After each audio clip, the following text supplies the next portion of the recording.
Rocket আমাদের এই পৃথিবীর বাইরে চাঁদ, মঙ্গল গ্রহ থেকে শুরু করে আমাদের সোলার সিস্টেম ছাড়িয়ে নিয়ে গিয়েছে আরও বহু দূরে। এই রকেটের জন্যই মানুষ পৃথিবীর বাইরে চাঁদে পা রেখেছে। মানুষের তৈরি ভয়েজার পেরিয়ে গেছে সোলার সিস্টেমের বাইরে ইন্টারস্টেলার স্পেসে।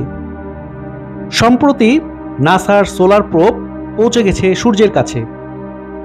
হ্যালো সবাইকে, আজকের ভিডিওতে রকেটের খুঁটিনাটি এবং বিস্তারিত ইতিহাস সম্পর্কে জানব। আপনি কি জানেন প্রথম রকেটের ধারণা এসেছিল খ্রিস্টপূর্ব 400 বছর আগে? হ্যাঁ, সত্যিই তাই। গ্রিক বিজ্ঞানী আর্কিটাস একটি কাঠের পাখি বানান যা বাষ্পের যে চাপ আছে সেটা ব্যবহার করে উড়তে পারত। এটি মূলত অ্যাকশন রিয়াকশন নীতি ব্যবহার করে উড়তে পারত। এই অ্যাকশন রিয়াকশন কনসেপ্টটি পরবর্তীকালে বিজ্ঞানীদের কাছে গুরুত্বপূর্ণ হয়ে ওঠে।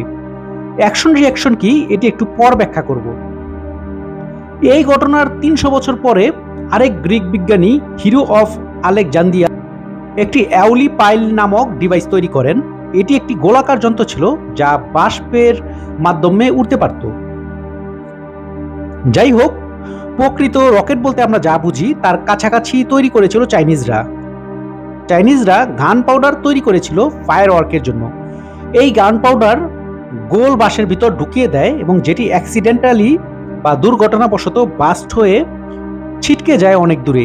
এই কনসেপ্টটি মানব ইতিহাসে রকেটের শুভ সূচনা করে। 1232 সালে চাইনিজরা কাইক্যাং নামক এক যুদ্ধে ফায়ার অ্যারো বা অটোমেটিক তীর ব্যবহার করে। এটাই ছিল সর্বপ্রথম রকেট যেটা সলিড ফুয়েল ব্যবহার করে শত্রুর দুর্গে আক্রমণ চালাতে সক্ষম হয়। এই রকেট তৈরি করা হয় গান পাউডার দিয়ে। চাইনিজদের থেকে এই টেকনিক শিখে নেয় মঙ্গোলিয়ানরা এবং পরবর্তীকালে সেখান থেকে ইউরোপিয়ানরা আয়ত্ত করে এই টেকনিক। 1300 শতাব্দী থেকে 1500 শতাব্দী পর্যন্ত ইউরোপিয়ানরা রকেটের বিভিন্ন ধরনের এক্সপেরিমেন্ট শুরু করে। যেমন ইংল্যান্ডের রোগার বেকন আরও আধুনিক গান পাউডার দিয়ে তৈরি করেন রকেট, যেটা আরও দূরে যেতে পারত। ফ্রান্সের জিন নামক এক ব্যক্তি সেটাকে আরও আধুনিক করেন। তিনি গোলাকার টিউব ব্যবহার করে রকেট নিক্ষেপ করেন, যা আধুনিক রকেটের ভিত্তিপ্রস্তর স্থাপন করে। রকেট পুরোদস্তুর সায়েন্স বা বিজ্ঞানের বিষয় হয়ে দাঁড়ায় যখন বিখ্যাত বিজ্ঞানী স্যার আইজ্যাক নিউটন গতির 3টি সূত্র আবিষ্কার করে চারদিকে হইচই ফেলে দেন। তার সূত্র 3টি আধুনিক রকেটের শুভ সূচনা করে। নিউটনের প্রথম সূত্র বলে, কোনো বস্তু স্থির থাকলে সেটা সারা জীবন স্থিরই থাকবে এবং কোনো বস্তু গতিশীল হলে সেটা একই গতিতে সারা জীবন চলতে থাকবে যদি না সেটাকে থামানো হয়। এখন প্রশ্ন হলো, এই সূত্রটি কিভাবে রকেটে ব্যবহার করা যায়? আমরা জানি স্পেসে বাতাস বা এয়ার রেসিস্ট্যান্ট বা বাধা নেই বললেই চলে, বা থাকলেও অনেক কম। একবার রকেট সেই স্পেসে পৌঁছে গিয়ে যদি ইঞ্জিন বন্ধ করে দেয় তাহলে রকেট একই গতিতে সারা জীবন চলতে থাকবে ইঞ্জিন না চালালেও, যেহেতু কোনো বাধা নেই। নিউটনের দ্বিতীয় সূত্র বলে F = ma। এখানে F হচ্ছে ফোর্স বা বল, m হচ্ছে মাস বা ভর এবং a হচ্ছে অ্যাক্সিলারেশন বা ত্বরণ। অর্থাৎ কোনো বস্তুর গতি হলো তার বলের সমানুপাতিক এবং ভরের ব্যস্তানুপাতিক। অর্থাৎ কোনো বস্তুকে যত জোরে ধাক্কা দেওয়া হবে সে তত জোরে চলবে এবং এই গতিটা নির্ভর করবে বস্তুর ভরের উপর। অর্থাৎ ভর যত বেশি হবে এর গতি তত কম হবে এবং উল্টাভাবে বলা যায়, বস্তুর ভর যত কম হবে ধাক্কার ফলে বস্তুটি আরো বেশি জোরে যাবে। এটা রকেটে কিভাবে ব্যবহার করা যায়? রকেটের ইঞ্জিন আমরা জানি গ্যাস পুড়িয়ে নিচের দিকে ধাক্কা মারে এবং রকেটকে বল প্রয়োগ করে এবং যেটা রকেটকে উড়তে সাহায্য করে। রকেটের ভিতর যেহেতু ফুয়েল আছে, রকেটের ভর একটু বেশি থাকে। এখন রকেট যত উড়তে থাকবে তার ভিতরে ফুয়েল কমতে থাকবে এবং রকেটের ভর কমবে। ফুয়েল কমা মানে ভর কমা। আর যেহেতু ভর কমছে, রকেটের গতি তত বাড়তে থাকবে নিউটনের দ্বিতীয় সূত্র অনুসারে। নিউটনের তৃতীয় সূত্র বলে, প্রতিটি কর্মের একটি বিপরীতমুখী প্রতিক্রিয়া আছে, অনেকটা যেমন কর্ম তেমন ফলের মতো।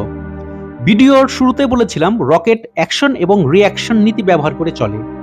নিউটনের তৃতীয় সূত্র দিয়ে এই অ্যাকশন রিঅ্যাকশন নীতি ব্যাখ্যা করা যায়। যেমন রকেট গ্যাস পুরায়, এটি একটি অ্যাকশন, এবং এই অ্যাকশনের ফলে রকেট উপরের দিকে যেতে থাকে, এটি হলো একটি রিঅ্যাকশন।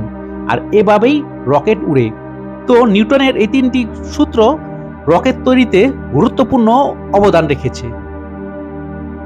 মানব সভ্যতার প্রথম দিকে শুধু ফায়ার ওয়ার্ক বা যুদ্ধেই ব্যবহার হয়েছে রকেট।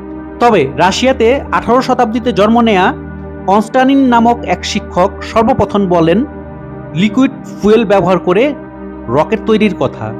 তিনি সর্বপ্রথম স্বপ্ন দেখেন যে রকেট ব্যবহার করে মানুষ পৃথিবীর গণ্ডি পেরিয়ে স্পেসে যাবে, আর তাকেই আধুনিক যুগের প্রথম নভোচারী ধরা হয়। পরে আমেরিকান বিজ্ঞানী রবার্ট গোডার্ড প্রথম রকেট তৈরি করেন লিকুইড ফুয়েল বা তরল ফুয়েল দিয়ে 1926 সালে। তবে এই রকেট শুধুমাত্র 12.5 মিটার দূরেই যেতে পারত। তবে এটি ইতিহাস সৃষ্টি করে। তিনি রকেটকে নিয়ন্ত্রণ করার কৌশল উদ্ভাবন করেন। তাকেই বলা হয় আধুনিক যুগের রকেটের জনক। পরে একই শতাব্দীতে জার্মান বিজ্ঞানী হারমান ওবার্থ রকেট দিয়ে আমাদের স্পেসে ভ্রমণের চিত্র অঙ্কন করেন এবং বিস্তারিত লিখে রাখেন। তার কাছ থেকে অনুপ্রাণিত হয়ে দ্বিতীয় বিশ্বযুদ্ধে পাওয়ারফুল B-2 রকেট তৈরি করা হয়, যেটা দিয়ে লং রেঞ্জ বা দূরে মিসাইল নিক্ষেপ করা হতো। এই B-2 রকেটই আমাদের স্পেস ট্রাভেলের স্বপ্নকে বাস্তবায়নের দিকে এগিয়ে দেয়। জার্মান নাজিদের তৈরি এই B-2 রকেট 1944 সালে দ্বিতীয় বিশ্বযুদ্ধে ব্যবহার করা হয়, যেটা বায়ুমণ্ডলের কাছে পৌঁছে যায়। এই রকেট আমাদের বায়ুমণ্ডলের বাউন্ডারি 189 কিলোমিটার উপরে উঠে যায়।